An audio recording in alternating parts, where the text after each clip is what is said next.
यह बात तब की है जब मैं 3 से 4 साल का रहा हूँगा। उस समय हम गांव में ही रहते थे। मुझे रोज रात को खिड़की के बाहर एक औरत दिखाई देती थी। उसने सफ़ेद साड़ी पहनी हुई होती थी और उसकी आंखें नीली होती थी।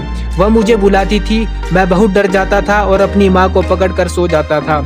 कुछ दिनों में हम अपने पिताजी के साथ शहर में रहने लगे। गांव का घर खाली हो गया। हमारा गांव जाना भी कम होने लगा। अब केवल शादी ब्याह में ही गांव जाना होता था, वह भी केवल मेरे माता पिता ही जाते थे। मैं अपने गांव के बारे में लगभग सब कुछ भूल चुका था। रात में दिखने वाली उस औरत को भी मैं अपना सपना समझने लगा था। मेरे चाचा के लड़के की शादी थी। मैं करीब 15 से 16 साल बाद वहां गया था। हमने अपना घर भी साफ करवा रखा था। हम अपने घर में ही रुके हुए थे। एक रात अचानक मेरी नींद खुली। मैंने खिड़की से बाहर देखा तो मुझे वही औरत नजर आई। उसकी नीली आंखें चमक रही थी और वह मुझे पहले की तरह बुला रही थी। मुझे ऐसा लग रहा था जैसा मेरा बचपन का कोई डरावना सपना सच हो गया हो। मैं काफी डर गया और भगवान को याद करने लगा।